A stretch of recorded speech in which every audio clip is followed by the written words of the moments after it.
Good evening guys, எல்லாம் நல்லா இருப்பீங்கன்னு நம்புறேன். இன்னைக்கு நம்ம எதை பற்றி பார்க்க போகிறோம்னு பார்த்தீங்கன்னா, நமக்கு எக்ஸ்டர்னலாக ஆஃபீஸ் ஒர்க் இல்லைனா வேறு ஒர்க்ஸ் இந்த மாதிரி வரனால நமக்கு யூரின் போகணுங்கிற அர்ஜென்சி கிரியேட் ஆகியும் கூட யூரின் போகாமல் அதை ஹோல்டு பண்ணி வைக்கிறனால என்னென்ன காம்ப்ளிகேஷன்ஸ் வருதுன்னு சொல்லிட்டு பார்க்கலாம்.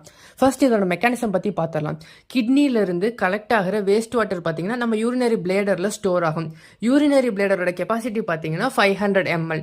ஸோ 300 to 400 ml வரப்போ நமக்கு யூரின் போகணுங்கிற அர்ஜென்சி கிரியேட் ஆயிடும். ஸோ அதையும் மீறி நம்ம போகாமல் ஹோல்டு பண்ணி வைக்கிறப்போ நம்மளோட யூரினரி பிளேடர் கெப்பாசிட்டி எக்ஸ்பேண்ட் ஆக ஆரம்பிக்குது. இது நல்லதுக்கு இல்லை.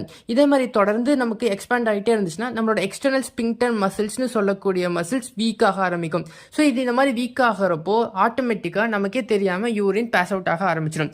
இந்த கண்டிஷனுக்கு பேர் தான் யூரினரி இன்கான்டினன்ஸ் அப்படின்னு சொல்லுவாங்க.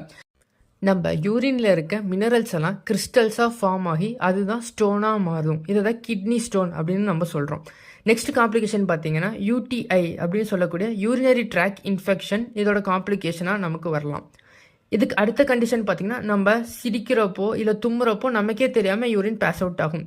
ஸோ எவ்வளோ இம்பார்ட்டன்ட் ஒர்க்ஸில் இருந்தாலும் யூரின் வந்துச்சுன்னா உடனே பாஸ் அவுட் பண்ணிடுங்க, அதை அடக்கி வைக்காதீங்க. நார்மலாக நம்ம ஒரு நாளைக்கு எவ்வளோ வாட்டர் இன்டேக் பண்ணணும்னு சொல்லிட்டு இந்த சார்ட் கொடுத்துருக்கேன், பார்த்துக்கோங்க. இப்போது எக்ஸாம்பிள் 20 kg வெயிட் இருந்தாங்கன்னா அவங்க 1 லிட்டர் வாட்டர் இன்டேக் பண்ணிக்கலாம். ஸோ அந்த மாதிரி நீங்களே உங்கள் வெயிட்டுக்கு எவ்வளோ வாட்டர் குடிக்கணும்னு இமேஜின் பண்ணிக்கோங்க. மீண்டும் ஒரு தகவலுடன் நாளை உங்களை சந்திப்பேன். Until then, it's signing off from your R. Satish Kumar. Bye bye.